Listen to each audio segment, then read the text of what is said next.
Mes chers camarades, l'actualité nous rappelle à quel point les enjeux de défense de la nation sont un sujet majeur pour notre pays. Cela n'est hélas pas inédit dans l'histoire.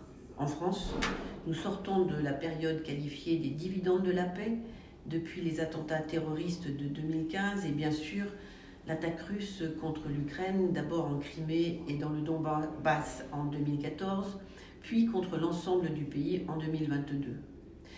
Notre famille politique a toujours réfléchi aux enjeux de sécurité et de paix internationale, mais aussi à la place de la défense dans la nation.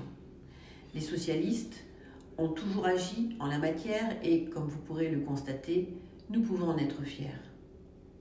En tant que secrétaire national en charge de la défense au parti, j'ai organisé un cycle de 5 conférences sur la relation entre la gauche et la défense, avec pour ambition la formation des militants et une information éclairée partagée par des experts. Vous pouvez les visionner librement et les utiliser comme base de débat dans vos sections et vos fédérations.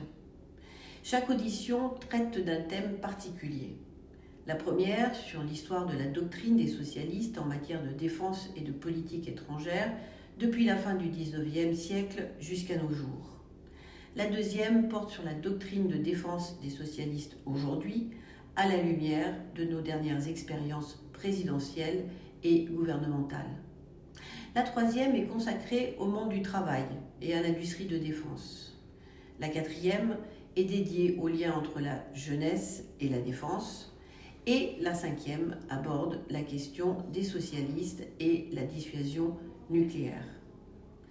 Chaque épisode est organisé autour de l'audition d'un ou plusieurs experts, universitaires, syndicalistes ou fonctionnaires et même un ancien président socialiste, suivi d'un moment d'échange avec les militants présents. Je tiens à leur adresser tous mes remerciements pour avoir contribué à la réussite de ce cycle d'audition. Bien entendu, tout cela n'aurait non plus pas été possible sans la mobilisation de Dylan Boutifla, animateur du Cercle international du Parti socialiste et secrétaire national, ainsi que l'équipe du service de communication du parti. Qu'ils en soient remerciés très chaleureusement. N'hésitez pas à m'envoyer vos réactions et vos commentaires pour continuer à faire vivre le débat. Et à très bientôt.